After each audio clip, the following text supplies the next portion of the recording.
It's you know, harvest time. I'm a little bit flustered. I'm rushing around getting my stuff together because we've got somebody coming over who's travelling through, heading back up to Wales, and I want to say our goodbyes. We haven't seen them since they've been down. They've been visiting other people. But it's harvest time, and I've got to get my kit over to the location. I'm going to start cutting, and I'll quickly let you see what I'm taking, and then we'll go from there. Right then, you can instantly see I've got a pair of garden shears or loppers. They're good for up to like 2 inches, maybe a fraction more, to cut quickly. And I will have access to use those because it's got enough open space around some of the hazel trees to coppice them using this. In tight spaces, I'm taking my basic hand saw. I've got a pocket knife to trim off little twigs so I don't damage the bark, because I always like to have the option when I start to make a stick to decide what I want to do. I don't want to look at a stick instantly and half the choice has been taken away from me through damaged bark. Ratchet strap, because I can carry a bundle at a time, and gloves. I've got glasses as my eye protection. But yeah, normally if I'm just out, like say in difficult situations, and that is like, because I'm on banks, on steep areas, very tight tangled thickets, you can't take these. So it's just you can't maneuver. You are left with the option of that. I don't need to go above that like with a chainsaw, because it doesn't require that. I'm not actually trying to take anything down as in the tree itself, and so this is as big as I need to go today. I won't be requiring any axes or hatchets either. They do sometimes come with me, but they're not required today. Like I said, I've got good access, and what I'm taking will suffice. So there, I've got it. All my other equipment is inside the rucksack. I've got the shears on the outside. They handily fit inside the rucksack like that. Now I'm going to get myself over to location, leave my equipment, have a quick scout around. I'm not going to do anything at the moment because I have to, like I said, say my goodbyes. But I just want to get my equipment over so it's already there, leave it there, and then after I've done what I've got to do with my friend, I will then head straight back and be able to get straight into the job, no messing.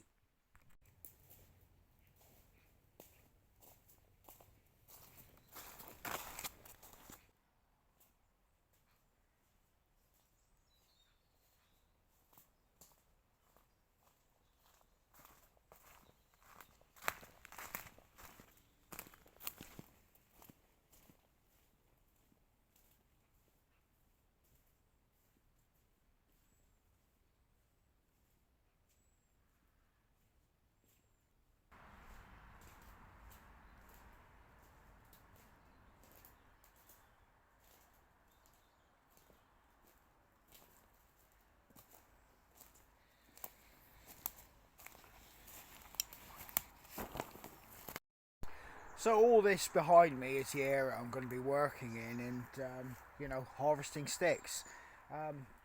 As you can see, it's got plenty of room for me to work in, but some of these trees aren't the best quality. So it's going to be a case of hunting for the right stick. It's not just a case I'm going to be walking around and just cutting everything. There's no point. I'm going to have to search to find the right material to work with.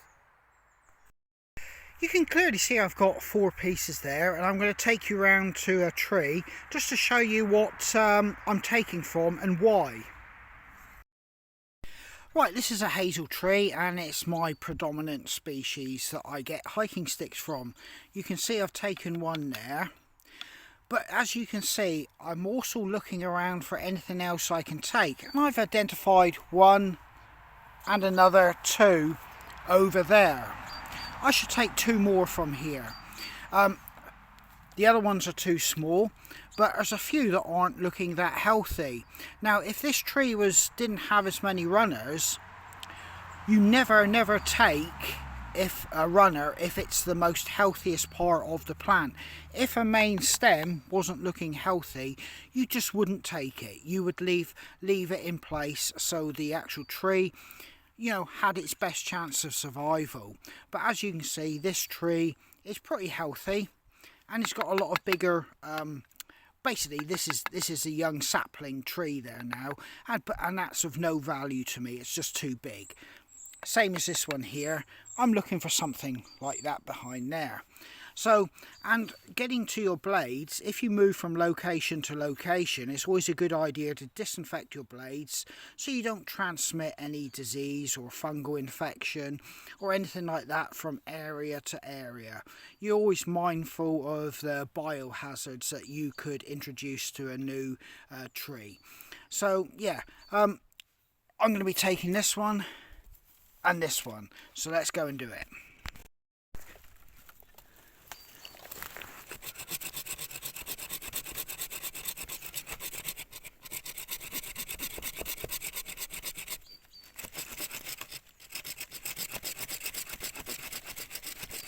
This one here is in quite a difficult position, and I'm having to get quite low to the ground.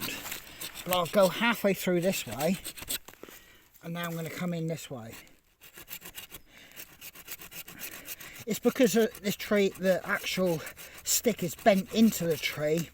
It's got a lot more downward force and outward pressure on it. So I'm going to have to bend this one a little bit as I cut. There, it's a bit easier. But yeah, you will have to work for your sticks. You're not going to get them for free. I can't get a full stroke on the blade because there's another sapling behind it. So I'm actually working through on this one.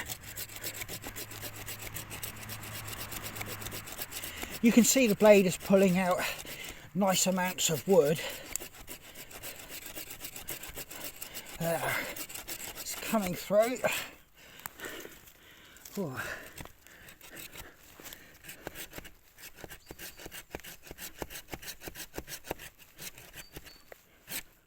There, it's gone through. There was a lot of pressure on the actual wood because, like I say, the stick was bent. So, because it was bent, there was a lot of pressure. So as I was cutting into it, the wood was biting on the blade. Now I've cut the second one from here, but as you can see it's there, but it's wedged in amongst there and I can't pull it back out this way or take it up. I'm going to have to lift it and try and get it through one of these saplings here.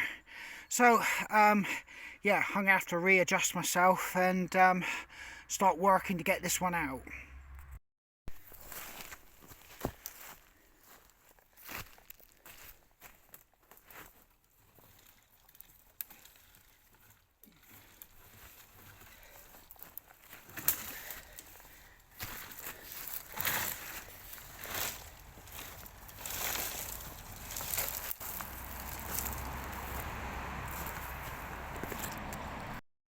So I've taken these two pieces here from this tree, and in years to come those saplings there will be able to produce sticks, but you can see the main bulk of the tree is not usable for me. It's too big.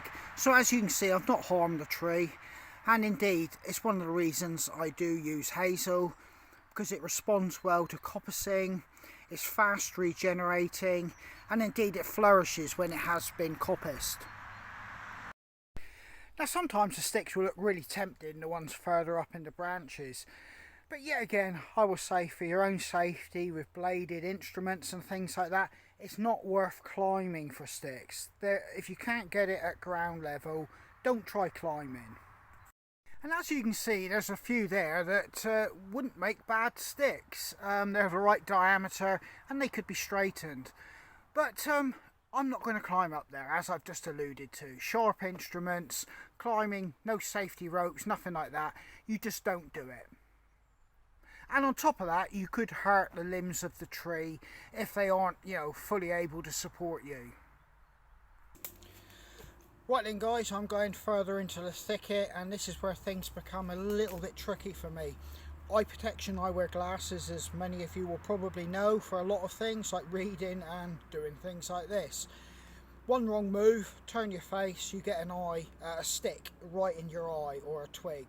Not good, folks. You really do need to look after your eyes. After all, you only get these two that you got, and you do not want to damage them. So this is where a lot of hard work starts now for me, and because I'm going really deep into that thicket. And I'm sourcing the best. I'm trying not to take anything that I'm going to have to work hard at to make a hiking stick. The trees in here are not the best, as you can see. Everything's damp. It's kind of covered in moss, so I'm having to select the ones that are at least getting some of the sunlight. It's pretty much been left to go to a really tight, tangled mess. And even the hazel, the willow, and the trees that are in amongst all this, and even the alders, everything is being suppressed by the brambles and thorns. And in effect, even the trees have been strangled by the thorns. It's very unpleasant. I've got cuts and scratches all over my legs, and that's from the brambles and thorns that are ripping into me. So, like I said, there is a price to pay for being in amongst all this. Well guys, I've had a little thorough skirt round, and I don't see anything I want to take here now. I've got 11 pieces, the bundle's getting quite heavy. It may look like you could just have easy pickings in here, but you still have to find those pieces. If I came back tomorrow, fresh set of eyes, and come to this exact location, I may very well, see what I've missed. And that may be the case, something I do at a later date. But I'm actually going to move on further down there at the moment and see what I can actually find. I've done very well. I've got 11 pieces here, and I'm quite happy with that. But I do want to move on now and try somewhere further down through this thicket. Further inside the real thick part, my God, that was hard going. So, I don't think I'll push through there today. If ever, actually, because a lot of it is so poor quality, and a lot of it is like semi-rotted. I don't think I will find what I'm looking for in there. So I'm going to try and find somewhere where at least the sun is getting to the actual hazel trees and producing some good runners. So let's move on down there further. And like I said, this is starting to get heavy now. And this is where your ratchet strap comes into play.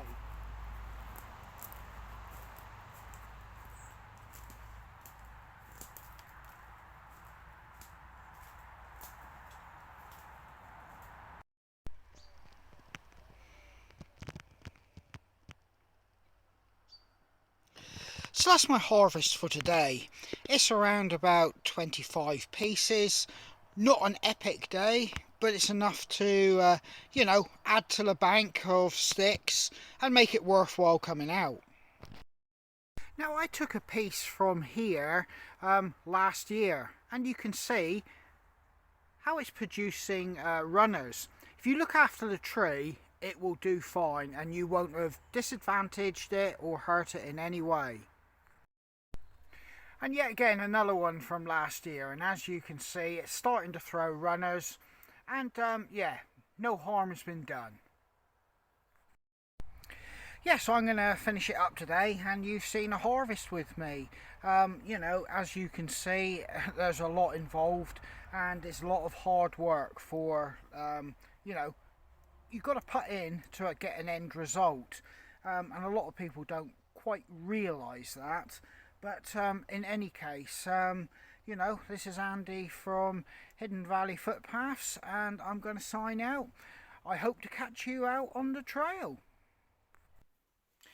Well, I'm going to conclude this. I know I wrapped the video up in the field, so to speak, or out on the harvest, but I'm actually going to wrap it up here.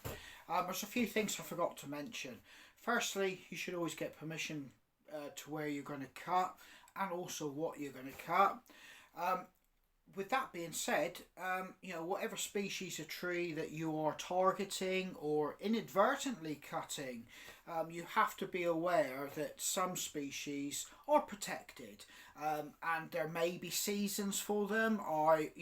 Without looking at a particular area or location, or a particular species, I could not even begin to help you on that. That's something that you would have to do research in your own area. I do know the hazel that I am actually targeting myself, is a very common species of tree, and there are no particular seasons for it. Although you do not want to cut, pretty much from when you start seeing the first buds of the tree, to obviously you're waiting for the leaves to drop and possibly the first frost so it draws the sap in. But there are regulations even around that so far as bird nesting seasons, and yet again you would have to look up your own areas and be aware for what the seasons are for yourself in your location, country, region, or what have you. They may all change, and I basically could not help you on that. Again, it's something you would have to research. But for me, I'm aware of the seasons that I can cut in, that I'm allowed to, and I always go online to check to see if they've been brought forward or brought back. I just go online to check to see what particular dates are given to me that I can cut. I use hazel. Why do I use hazel? I use hazel because for me as a stick maker, it's a middle of the road wood. It's not a softwood, but it's definitely not a hardwood. It is hard and robust enough to make sticks, and it has been since time immemorial.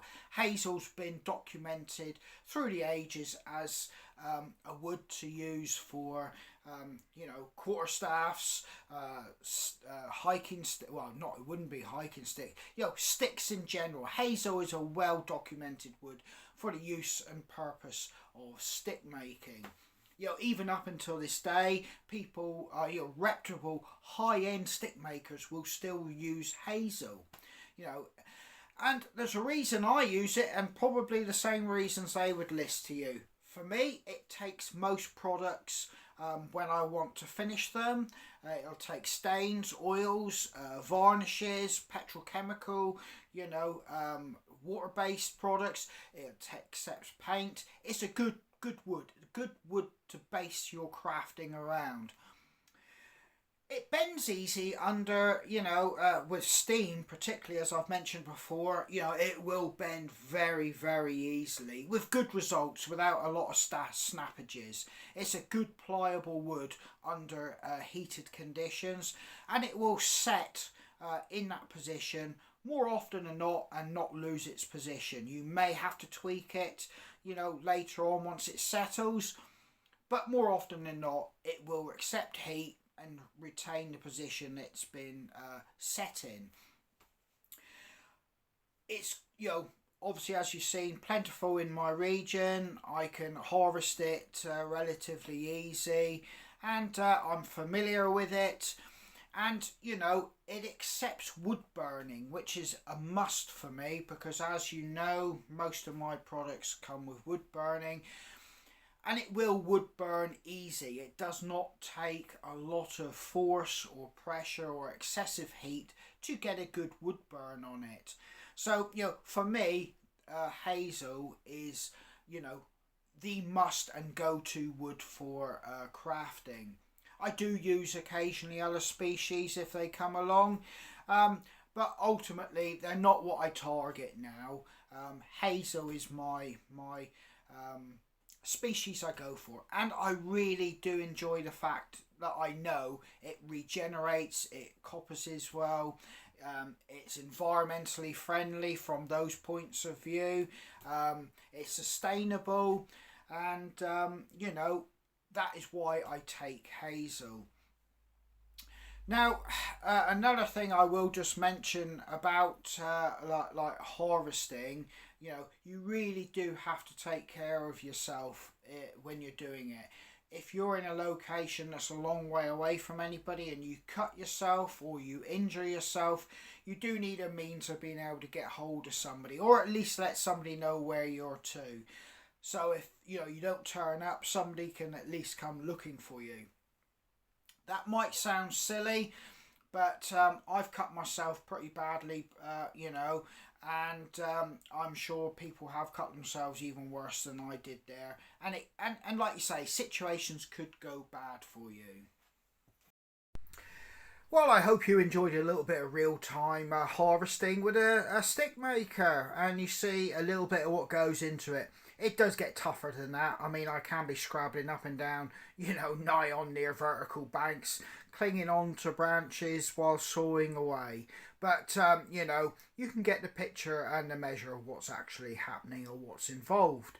So, yeah, and there's a little bit of info at the end there for you.